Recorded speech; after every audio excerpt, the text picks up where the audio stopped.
Information, your go-to source for community empowerment and stories that connect, inspire and uplift as well. I'm your host, Alvina Ali, and it's wonderful to have you with me, broadcasting across Wolverhampton and beyond, and now proudly part of Iman One on DAB, keeping you informed 24 hours a day, 7 days a week, 365 days a year. This evening's show is a very special and heartfelt episode. We're talking about compassion in action, humanitarian work, and the incredible efforts of local women making a difference globally. Joining me in the studio are local sisters from Wolverhampton who joined As Siraj Trust to travel to Jordan on a humanitarian deployment from February the 12th to the 17th to support refugees and orphans from Gaza and Syria. Now, their mission was to deliver essential aid, provide support and comfort, and bring hope to families facing unimaginable hardship ahead of Ramadan. So please welcome in the studio with me, we've got Sister Rizwana, Sister Shakila, and also Kish. Thank you for joining me, ladies. Assalamu alaikum. Wa alaikum salam. Right, okay. Do you want to do a quick introduction? Kish? Okay, Assalamu alaikum. I'm Kish from Wolverhampton. Assalamu alaikum. I'm Sister Rizwana, also from Wolverhampton. Assalamu alaikum. I'm Shakila, also from Wolverhampton. Okay, thank you for that. Now, for listeners who may not be familiar, let's talk about your deployment.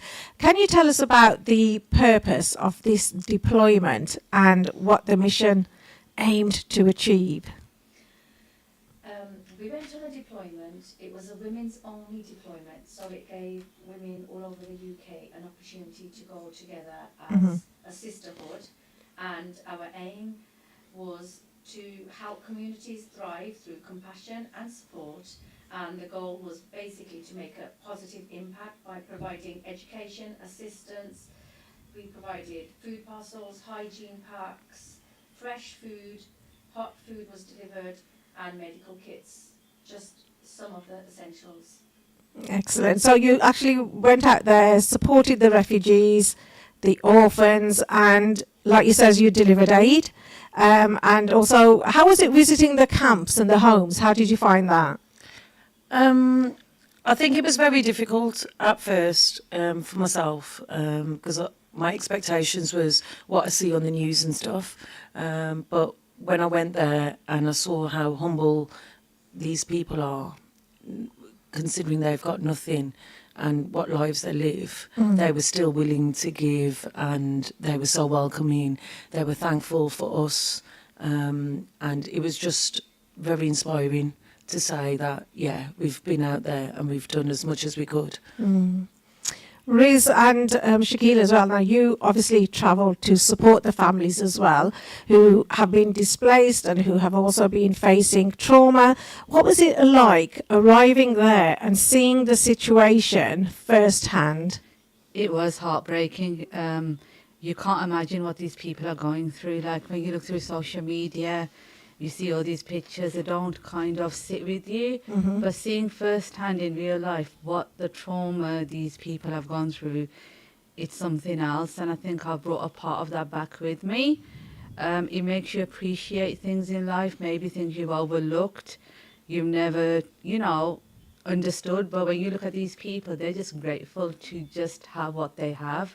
And it's bare minimum, sometimes not even the bare minimum. But alhamdulillah, I just think that these people, they're the people of Jannah. There's something else. I totally agree with you.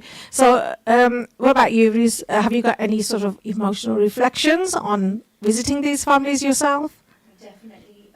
One of the greatest things I'll be taking back is while we were there, not a single one of the refugees, the children, nobody at all complained. They had no grievance. The only thing that came out of their mouths was alhamdulillah. And it definitely makes us reflect, to make us think that we should be grateful for living in this country. We're in this country, we're here, Allah Ta'ala's put us here maybe to test us. What are we doing for the greater ummah? And yeah, just being there was humbling for us. And also it was an opportunity. They kept on thanking us, but in turn we were grateful to them. They, as Kish said, they welcomed us into their homes. They were offering what little they had to us. Mm. So what sort of conditions were these families and these people living in then? We went to a lot of different camps. Some camps, they had been there for, especially I think a couple of the Syrian camps we went to since 2016, and they had literally nothing. They were made up of like tent material. They had basically minimum blankets and stuff, and I think they were just very, it was like what you do see on the news. Like, it was very like tense, literally tense in the middle of nowhere. And then obviously we went to some camps that were concrete camps, and they had a little bit more per se, but they were still in essence homeless. Riz, I'm going to ask you, are you right to come and move to this one here? Because I believe the volume levels aren't quite correct with that one. So while she's making that move there then. Now, ladies, you travelled well before Ramadan approached. So you visited out on February the 12th, was it? So why was it important for you guys to go out and deliver aid at this time before Ramadan? So basically, as we're approaching Ramadan, a lot of people are wanting to give their zakat, their sadaqah for a cause, that supports people that are in need. And what better way to send your zakat, your sadaqah to the people of Palestine and Syria? It's out there, we're seeing what's happening, and people to an extent are becoming immune to it now. It's become normalized, but we can't forget them because they are waiting for us. So just before Ramadan, just talking about it, making people aware of the situation. And I can't thank the people that donated towards myself. MashaAllah, people were readily to give money, their zakat, their sadaqah for the cause. Yeah. And it's a good way of educating them. Maybe they don't totally understand what this deployment's about, and they are quite saying like, oh, that's really good, mashallah, inshallah. We know in the future we will see if there's an opportunity for us. So inshallah, it was a good way to promote the charity before Ramadan due to people getting ready with that mindset. So you talked about the charity. Let's talk a bit more about them. So how did you get in touch with them, or did they approach you, or were they seeking particularly women to go out on this deployment? Basically, in Wolverhampton, there's a young lad called Faisal, and he works with Siraj, and him and his family are well known in Wolverhampton. So it was through him, he said that I want to arrange a women's deployment, and it was just through him, and the opportunity arose, and we just started collecting donations per se. It was open to everybody, every female in the UK. Posters were put around, and we then basically pay for our own tickets, so that covers our flights, our hotels, our transport while we're out there. So all the donations are 100%. Siraj is quite transparent, very, very, there's a lot of transparency, a lot of clarity there, and you can see where your money is going. It's accountable for every single penny. And we just, as we said, we collected the donations. We are, every single one of us is truly grateful to every single donor who's donated, whether it be little or large. Even duas as a donation is enough sometimes as well. Yeah, totally agree with you. So was there a particular moment or a story that really stayed with you and reminded you why this work matters? For me, it was, we had gone to one of the Syrian camps and we were handing out sweets, and there was 3 little children, and I was giving them a bag each, and the first one grabbed the bag off me and he was trying to open it, and the second one trying to open his, And by the time the second one had opened his, the first one handed me his sweets. Oh, He sweet. gave it back to me, and I was like, no, this is for you. He was like, no, you have. And then the other one, he was like, no, you have. We want to share with you. Like, it's okay. And that for me just stuck with me. Like, it was, my heart just melted to say they've got nothing, but they still want to give back what they have got. They still want to share. There's like, no, it's okay, you have. And that stuck out for me. Oh, bless. Now, was there sort of like a language barrier at all, or did they try? How did you communicate with them? Yeah, there was a language barrier. We did have like basic, like Arabic, like how are you and Islam, etc. and stuff. But I used like hand gestures and like obviously giving was We like a hand also gesture had- and stuff. We also had translators. Okay. We had a couple of translators from Siraj as well. We had before we went on the deployment, we had a couple of Arabic lessons as well. That's good. These were from Siraj as well, just to help us go along. But hand gestures, I think just emotions in itself tells a big story as well. Because you touched on women, obviously playing the main role in this humanitarian work. So it's incredibly powerful to see you girls leading the humanitarian efforts. So how important is it for women to be involved in this kind of work? So basically, when we were in camps, there was a lot of female presence, a lot of women that had lost the main breadwinner of the house, maybe the dad, the husband, the brother. And these women had no one to channel that emotion with. So when we arrived and it was a group of women, you could just see them connecting with us on a level. So we could hug them, we could hold their hands, we could sit with them, and they felt that feeling that, you know what, these ladies are here for us, we can talk to them about anything.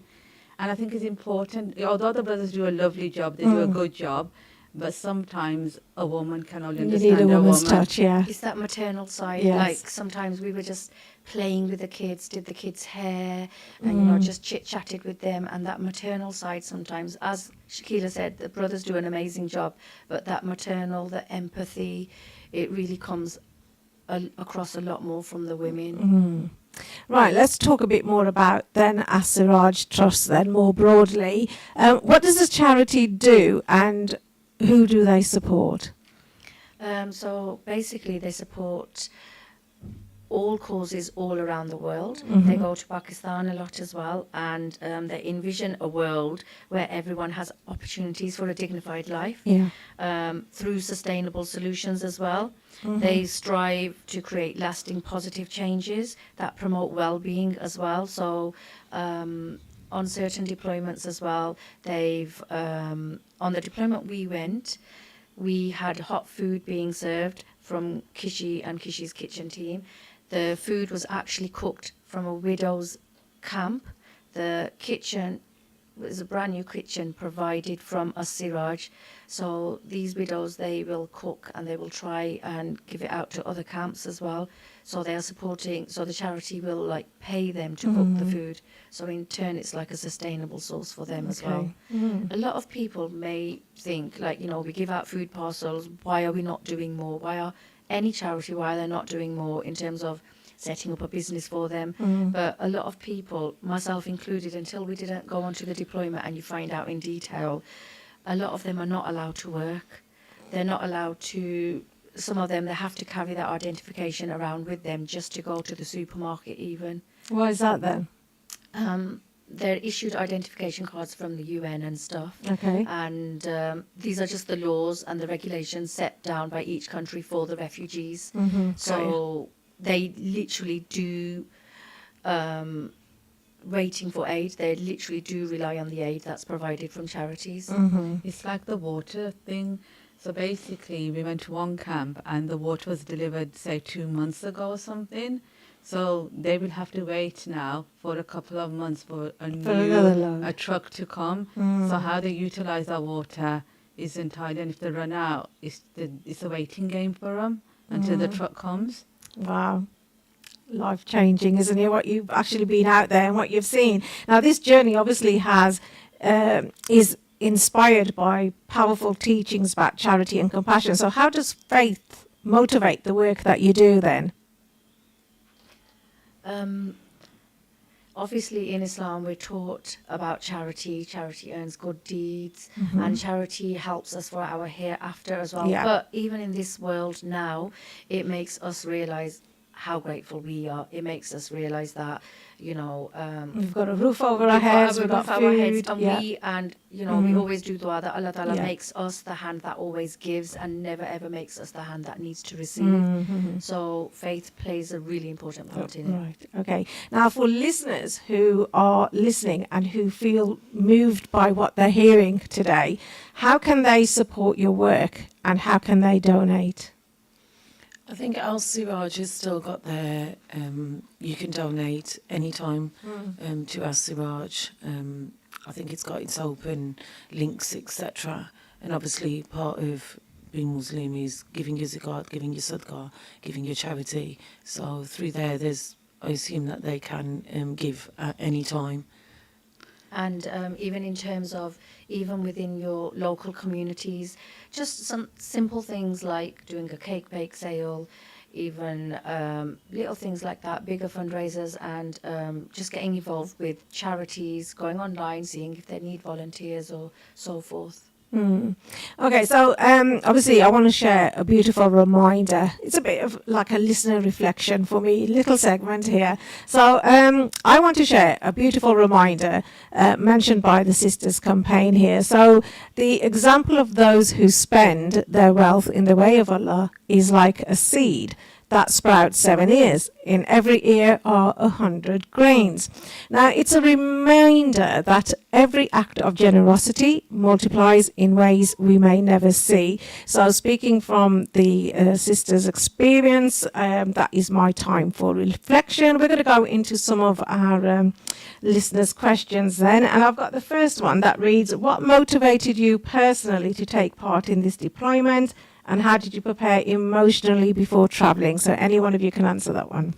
So basically, I would say that seeing so much, not just in the last couple of years, well over time, the way the Muslim Ummah, you know, the trauma, the situations that they're going through, and just watching it every day and trying to resonate, trying to understand why, and just wanted to be in the midst of the people, to hear their side.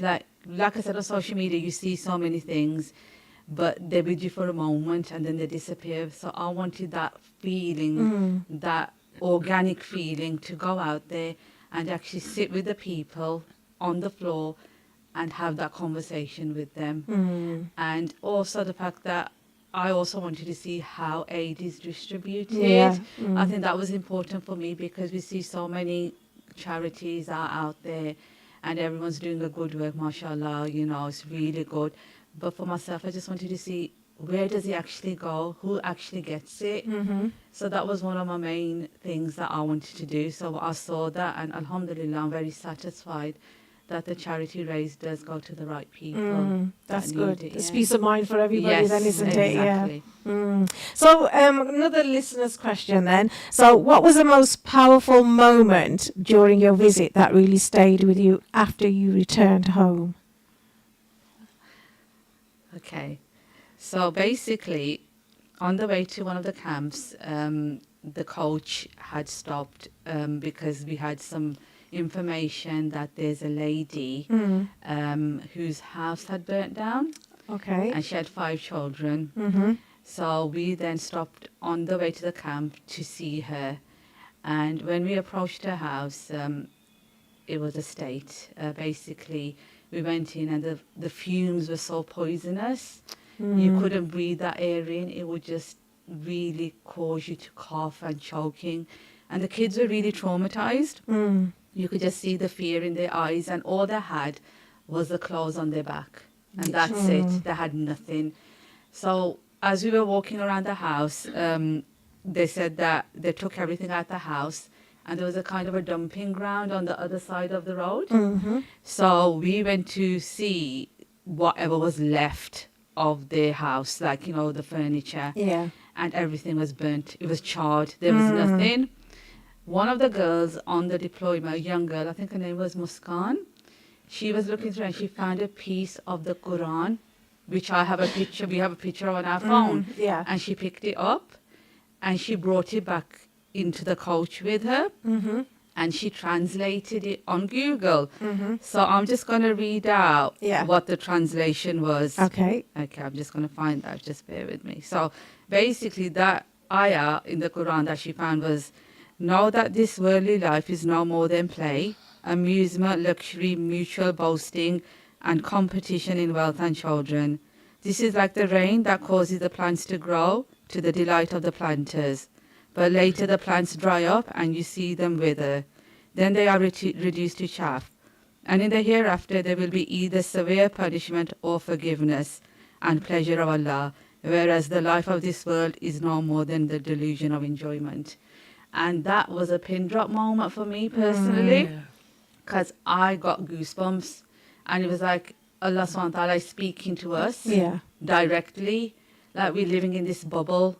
We're thinking, oh my God, you know, we're so big, we've got so much, but no, we're nothing. And that was a moment. It's still, when I read that, I look at that picture, I look at that ayah, and I'm like, that was Allah speaking to us.